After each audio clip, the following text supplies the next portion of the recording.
Em Teresópolis, qual é o maior desafio que a Justiça Eleitoral tem em relação à fiscalização dos candidatos? A compra do voto ainda é um problema, a promessa de benefício, né? Tem eleitores que ainda entregam seu voto porque fulano vai me dar uma dentadura, fulano vai arrumar um emprego para o meu filho, fulano vai me dar material de construção para fazer minha casa, vai dar camisa para o meu time de futebol. Ainda tem isso. Na eleição, a última eleição que eu fiscalizei, nós pegamos, inclusive houve a condenação, um político que ele simplesmente dava R$50 em combustível para quem quisesse adesivar o seu carro. Ele estava pagando pelo voto. A lei eleitoral ela é inexorável e nessa candidatura, nessa eleição, principalmente, é proibido inclusive a distribuição de camisetas, chaveiros, canetas, bonés, qualquer brinde que tenha o nome do candidato e que possa se transformar num ganho para o eleitor. Que a camisa ele pode vestir, o boné ele vai usar, a caneta ele vai usar.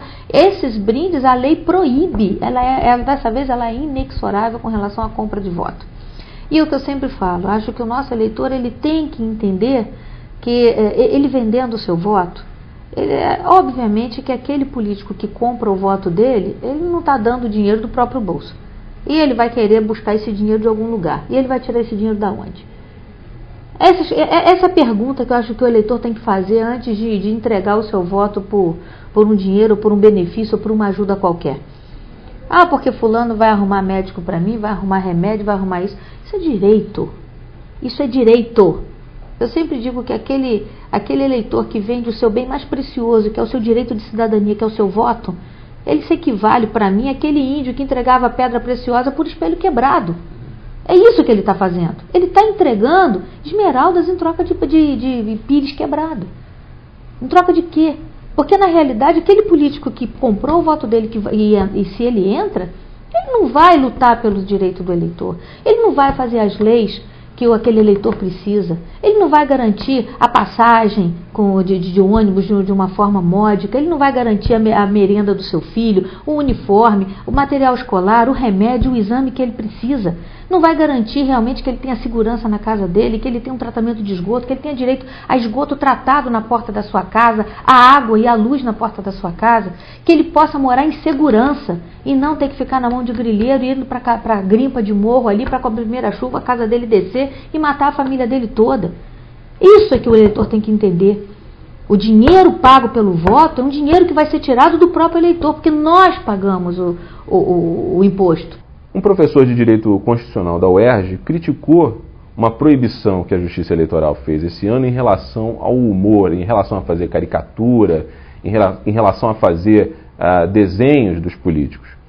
Como é que a senhora vê essa proibição da Justiça Eleitoral? O que a senhora acha dessa declaração desse professor de Direito Constitucional que diz que censurar humor é inconstitucional?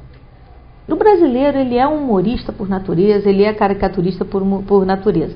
O que a legislação deseja exatamente é que você não use aquela caricatura chula que realmente denigre, que ofende, que macula. E na realidade isso vinha acontecendo. Isto vinha acontecendo. Nós verificamos nas últimas eleições que foi havendo um abaixamento dos freios morais, né, dos limites daquilo que é aceitável para aquilo que não é aceitável nas campanhas eleitorais, que realmente veio uma restrição agora total, porque chovia muita ação. A verdade era essa.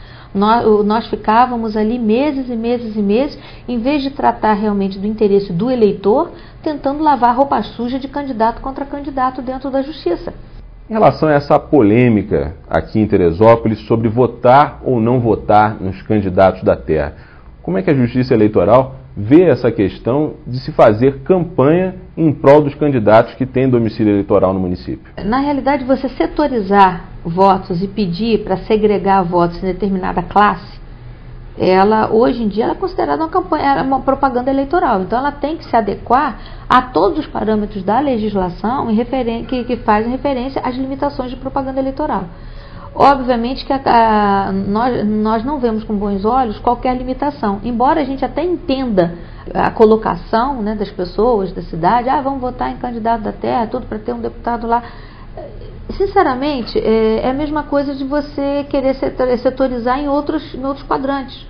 Por exemplo, vamos aqui nos reunir para que todas as pessoas de uma determinada religião votem somente em candidatos daquela religião.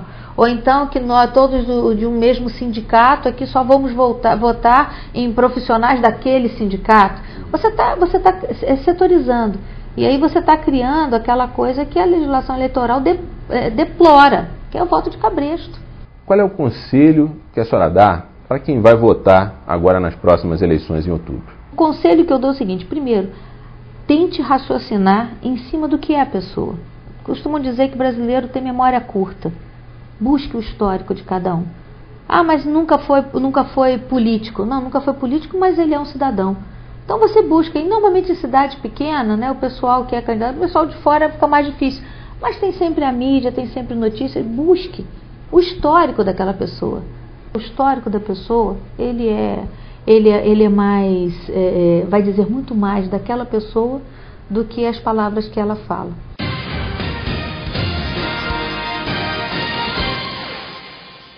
Daqui a pouco, um vídeo especial que nós separamos para motivar você ainda mais no seu trabalho. Fique ligado, a gente volta logo depois dos nossos comerciais.